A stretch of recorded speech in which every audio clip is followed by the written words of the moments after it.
ବନ୍ଧୁଗଣ ଜୟ ଜଗନ୍ନାଥ।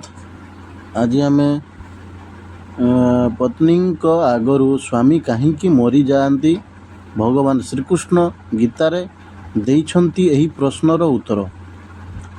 ବନ୍ଧୁଗଣ, ସ୍ତ୍ରୀଙ୍କର ଏହି ତିନୋଟି ଭୁଲ ପାଇଁ ସ୍ୱାମୀଙ୍କର ଆଗ ମୃତ୍ୟୁ ହୋଇଯାଇଥାଏ। ଭଗବାନ କରନ୍ତୁ ଏହି ତିନୋଟି ଭୁଲ କୌଣସି ବି ମହିଳା କେବେ କରନ୍ତୁ ନାହିଁ, ନଚେତ୍ ସ୍ୱାମୀଙ୍କର ମୃତ୍ୟୁ ବହୁତ ଜଲ୍ଦି ହୋଇଥାଏ। ବନ୍ଧୁଗଣ, ସ୍ୱାମୀ ସ୍ତ୍ରୀ ପରସ୍ପର ପରିପୂରକ ବୋଲି ବିବେଚନା କରାଯାଇଛନ୍ତି।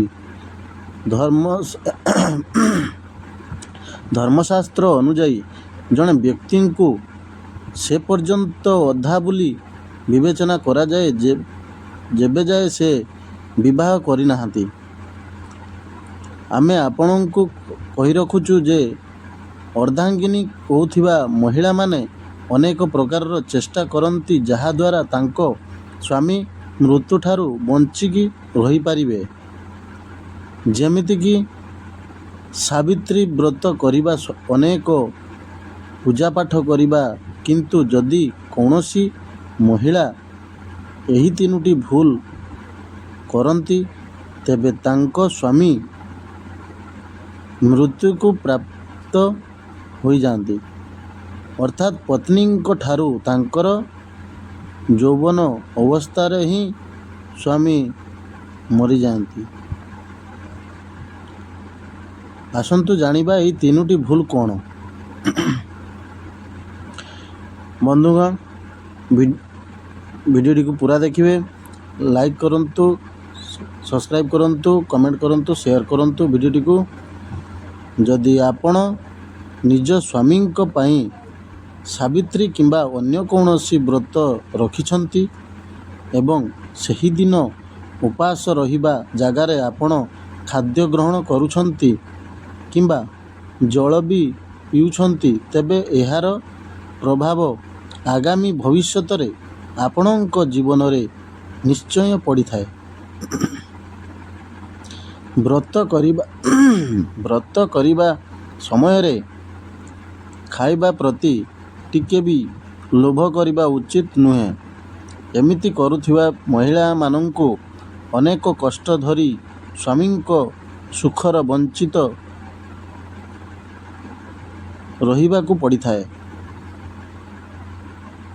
ବନ୍ଧୁଗଣ, ନାରୀଙ୍କର ଦ୍ୱିତୀୟ ଭୁଲ ଛୋଟ ଛୋଟ କଥାରେ ସ୍ୱାମୀଙ୍କ ରାଣ ଖାଇବା, ମିଛରେ ବି ରାଣ ପକାଇଦେବା, ଛୋଟ ଛୋଟ କଥାରେ ଝଗଡ଼ା କରିବା,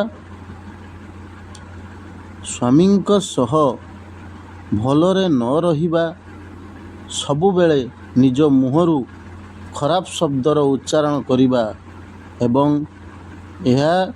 ଏହାକୁ ସବୁଠାରୁ ବଡ଼ ପାପ ବୋଲି କୁହାଯାଏ। ଏମିତି କରିଲେ ନିକଟ ଭବିଷ୍ୟତରେ ଉଭୟଙ୍କ ମଧ୍ୟରେ ତିକ୍ତତା ଆରମ୍ଭ ହୋଇଥାଏ ଏବଂ ସ୍ୱାମୀଙ୍କ ମୃତ୍ୟୁ ସ୍ତ୍ରୀଙ୍କ ଆଗରୁ ହୋଇଯାଏ। ବନ୍ଧୁଗଣ, ନାରୀର ତୃତୀୟ ଭୁଲ।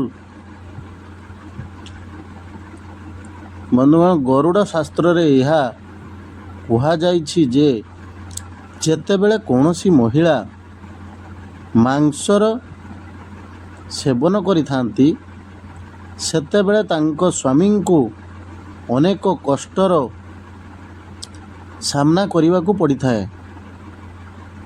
ଏବଂ ଯାହା କାରଣରୁ ସ୍ୱାମୀ ହୁଏତ ସ୍ତ୍ରୀ ଆଗରୁ ହିଁ ମରିଯାଇଥାନ୍ତି ଏବଂ ଏହା ସହ ଯେଉଁ ସ୍ତ୍ରୀ ପରପୁରୁଷ ସହ ସମ୍ପର୍କ ରଖିଥାନ୍ତି ଏବଂ ସ୍ୱାମୀଙ୍କୁ ସବୁବେଳେ ମିଛ କୁହନ୍ତି, ତାଙ୍କ ସ୍ୱାମୀମାନେ ବେଶୀ ଦିନ ତାଙ୍କ ପାଖରେ ରହିନଥାନ୍ତି। ବନ୍ଧୁଗଣ, ଏହା ମାନି ଚାଲିଲେ ଆପଣଙ୍କର ମଙ୍ଗଳ ହେବ। ଯଦି ଭିଡ଼ିଓଟି ଭଲ ଲାଗିଥାଏ ତ ସବସ୍କ୍ରାଇବ୍ କରିବାକୁ ଜମାରୁ ଭୁଲିବେନି। ଲାଇକ୍ କରନ୍ତୁ, କମେଣ୍ଟ କରନ୍ତୁ, ସେୟାର କରନ୍ତୁ। ବନ୍ଧୁଗଣ, ଯଦି ଭିଡ଼ିଓଟି ବେଲ୍ ଆଇକନ୍ ଅଲ୍ରେ ପ୍ରେସ୍ କରନ୍ତୁ ତାକି ଆମର ଭିଡ଼ିଓ ଆପଣଙ୍କ ପାଖରେ ପ୍ରଥମେ ପହଞ୍ଚିବ। ଧନ୍ୟବାଦ।